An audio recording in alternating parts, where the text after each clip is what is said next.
Welcome to the Final Frontiers radio show, where we spotlight inspiring missionary endeavors around the globe. Stay tuned to hear how you can personally get involved, helping the Lord's frontline soldiers effectively advance the gospel where it has never been preached before. In this episode, we'll have youth pastor Mitch Prosser discussing the importance of getting teens involved in missions. And we'll have another church planner's biography from the country of India. Hello, my name is Joshua Martin, and today we have Mitch Prosser here. He is a youth pastor at Providence Baptist Church. John Nelms' church that he attends, that's the church that we're talking about, and I've got Mitch here today. Mitch, it's good to have you. I was wondering, how many times have you been to Honduras on one of our visionary trips with a group of teenagers?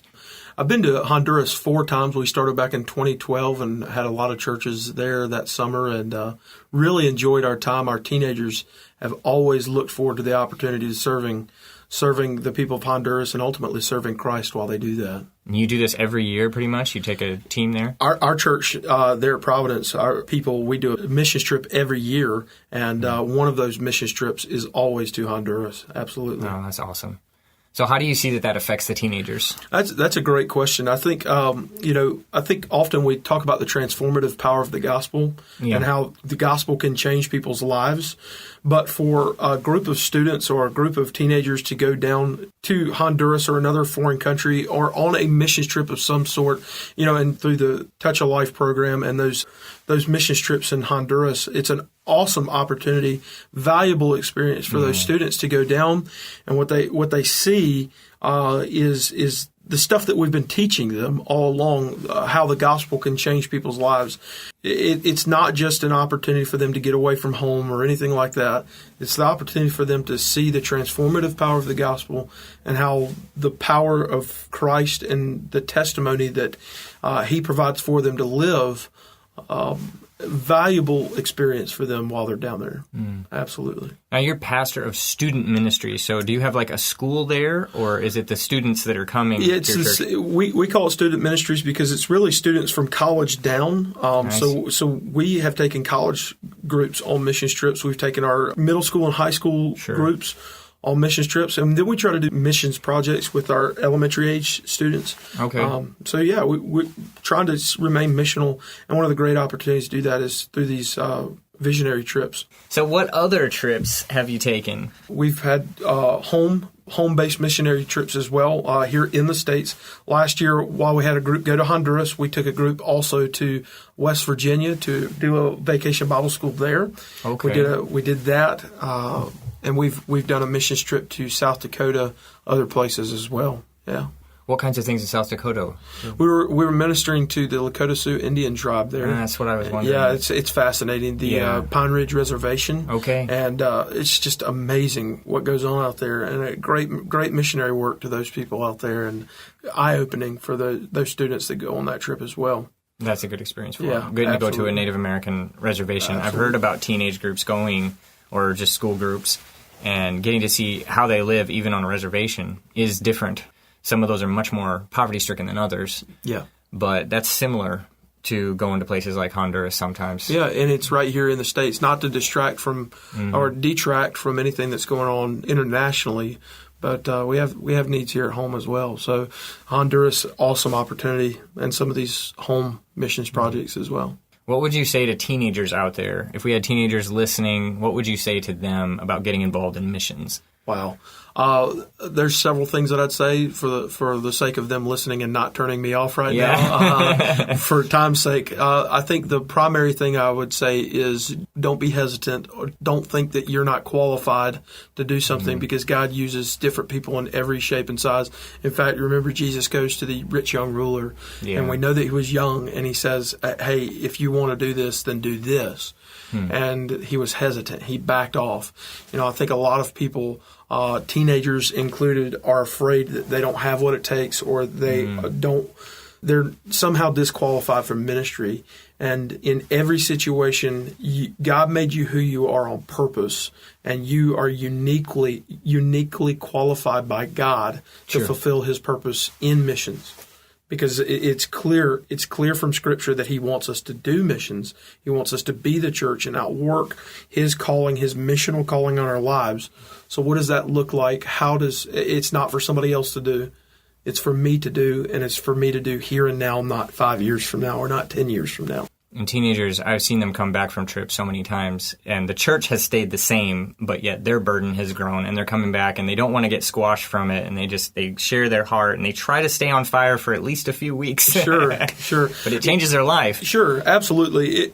I've heard the stories over and over again. I had a student who's now married and has children sent me a text message a while back, I think it was during the summer, and said, hey, you remember when we did this? And it was a foreign missions trip. I remember this, and I was just telling my child, he was telling his child about what happened on the foreign mission field. And I was just blown away that awesome. The impact that we'll have, and it's not just all immediate, it's eventual and it's progressive in its impact on your life. And you're right, too. They do have their place in missions. And Absolutely. Sometimes something crazy can happen on the field. They have no idea, but they're going to be used by God in some specific way, unique way. And they won't even realize it till they get back. Sure. It can happen. What about to other youth pastors out there, encouraging them? What would you say to them to try to get their teens involved or get their students involved?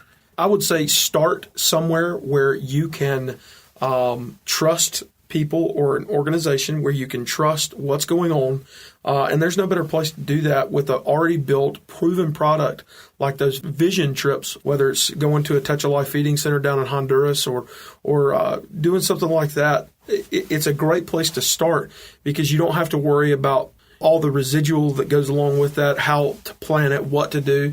You know, if you're like me and you're the planner, it excites me to know that there's already a plan, there's already something in place, and when you get down there, you hit the ground running. And if you want your students, you want your teenagers to find out what it means to be the church, take them to Honduras where they'll get the opportunity to serve. Sure. They'll feed children in a feeding center. They're going to be in a church service or multiple church services with people who don't speak the same language as them, which is fascinating to watch their responses to that.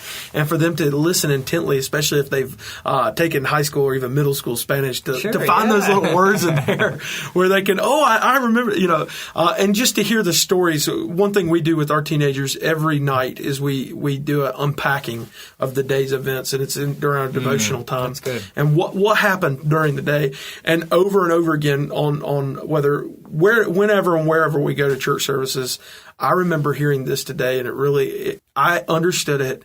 And it changed the way I look at church, even here in the United States. When I come home, I look at church differently now because it's exciting. And I think it creates a fire and a passion and a burden inside of students and anybody that goes on the trip. Right. But specifically in teenagers because maybe they had a parent that made them go to church. Now they want to go to church. They're excited about it. They get the opportunity to do that. Mm-hmm. So it's transformative. It's transformative for teenagers. So I would say if anybody's interested then in taking a visionary trip, you want to start with what we have established. If you go to finalfrontiers.world, you go to that page there and you scroll down, you can see a section that's on visionary trips, and you can click there for more information or call us for more information. But overall, Mitch, it's been good having you here today, and thanks for sharing your heart about working with teenagers. Thanks, Josh. Thanks for having me. Don't delay. Do it. Do one of these trips today, or get it set up today, because you're going to thank yourself later for doing that. It's going to change your life and your students' lives as well. Amen. Thanks for having me. For your next family vacation or church missions project, join us for a 1-week visionary trip to Honduras. You'll visit rural churches and homes of poor, destitute families and help serve children at our feeding centers. You'll even have a chance to travel to villages so remote no vehicle can reach them. It's a genuine third world missions experience minus the discomfort, with safe and comfortable accommodations for individual families or church groups, letting you and your young person catch a glimpse of the world of missions outside the U.S. To plan your own custom-made missionary adventure, visit us at finalfrontiers.world.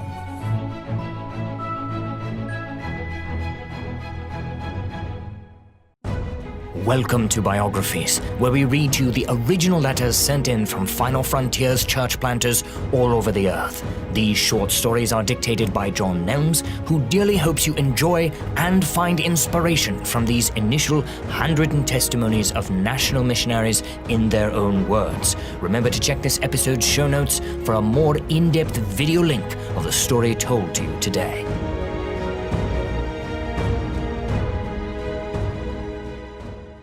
Welcome back to Biographies.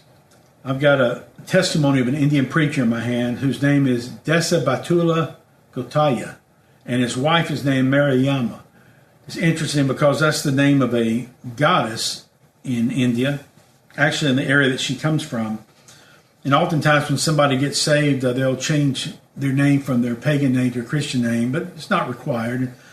It's interesting that just a few years ago, the Roman Church in India, I read in a newspaper while I was there, the Cardinal of India had declared that for those who are worshiping the goddess Mariamma, that they could now worship her as long as they would call her Mary instead of Mariamma, and that would be acceptable.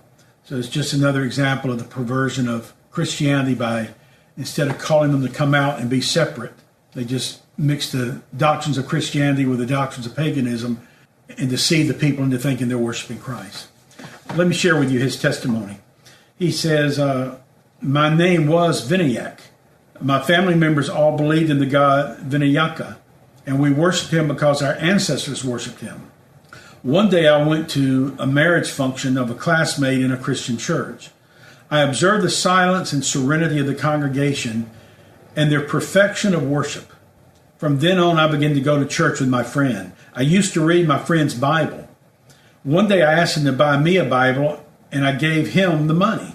A Bible in that area at that time would cost about $4 or $5. He says, I began to read the New Testament, and I was wonder-stricken because I had never heard of Jesus before, and I was moved by the Sermon on the Mountain. I told my mother and convinced her that idol worship is a big sin, and knowingly we are committing many sins. She told me if my father knew this, that he would not let me into the house and would not spend any money for my marriage, and he would not give me any money from our ancestral property. I said, I need not be afraid for the sake of earthly benefits. I must look up for God's blessings. Once I decided to do this, nothing on earth can change me. So I left my home, and with some friends to help me, I constructed a small shed. Many people joined my church, whatever caste they may be of. We are all equal in God's sight. I go and preach in far-off places on foot. I have trained 2 other pastors and have helped to start 2 churches. I have led 250 souls to the Lord. About 90% of these people have been baptized. We minister to very poor people, and with your help, we will be able to provide more things for them and be able to buy more Sunday school material and tracts to help us evangelize other villages. Please pray for our ministry. Now, this brother's done a good job. He gave us this biography in 1994. Since that time, he's led 1,824 souls to Christ and baptized 1,380 of them. He's evangelized 113 villages, and he, along with his helpers, have started 72 congregations. Keep in mind, they're calling a church a prayer shed. And it would literally be what you and I would call a shed, except it won't have 4 walls. It's just on 4 posts. But it might be big enough for 5 people to sit under it out of the shade, or maybe 10 people to sit out of the shade. It gets hot in India, and usually in March, April, May in India, they'll have 100 to 200 people die of heat stroke throughout the country. So you get under a little shed like that and you drop the temperature by about 10 or 15 degrees. But this is a man who could use your help because, as he says, he goes off to far places to preach. Why do you suppose he does that? Same reason Paul did it. Because all the places close by have already been preached to. He's already planted churches there, so he has to keep going out further and further and further. And the further you go, sooner or later you need a bicycle or a motor scooter or a mule to ride or something. So if you're interested in helping this man expand his ministry of the gospel even further, learn more about him, see how you can do that, and be sure and share his testimony with all your friends. Thanks so much. God bless you. Your inquiries and comments are important to us. If you have any questions or perhaps subject matter you would like to have addressed on this show, please visit us at finalfrontiers.world. What is a mission field? We often hear Christian leaders referring to their own towns as a mission field, but why? We promote youth missions trips, then take them to Houston or Miami, where they clean up hurricane debris and pass out bottles of water. Biblically, these are ministries, not missions. A missionary may give away water, but everyone who gives away water is not a missionary. A pilot may eat a bag of peanuts, but everyone on an airplane who eats a bag of peanuts is not a pilot. Nor is everyone on the plane who works for the airline a pilot. They each have their own job to do, and trust me, you don't want an airline attendant in the pilot's seat. K.P. Yohanan once said that after Pentecost, Jerusalem ceased to be a mission field and became a parish. What's the difference? A mission field is a place primarily populated by people who have never heard the gospel and are likely to have had little or no exposure to it. Paul made this distinction by stating that he, as a missionary, never built upon another man's foundation. Paul almost always preached where no one had gone before him. But why did he limit himself in that way? Because as a missionary, his job description was to take the gospel where it had never been preached before. Once there, he could convert and baptize the new believers, then develop a disciple and or leave someone behind to pastor the new flock. Then he would move on to the next place where Christ was still unknown. The Apostle James, on the other hand, was not a missionary, but a pastor. He lived and died in Jerusalem, feeding the flock of God which had been given to him, not converting the pagan idol worshippers of the outer empire. Calling home a mission field is like calling a men's Sunday school class a nursery. We all used to be babies, and maybe sometimes we still act like babies, but hopefully we no longer are. Ignoring what the Bible teaches about missions has led to spending vital missionary resources on what is really local church ministry outreaches. I'm John Nelms. To learn more about world missions, order a copy of my book, The Great Omission, at our website, finalfrontiers.world.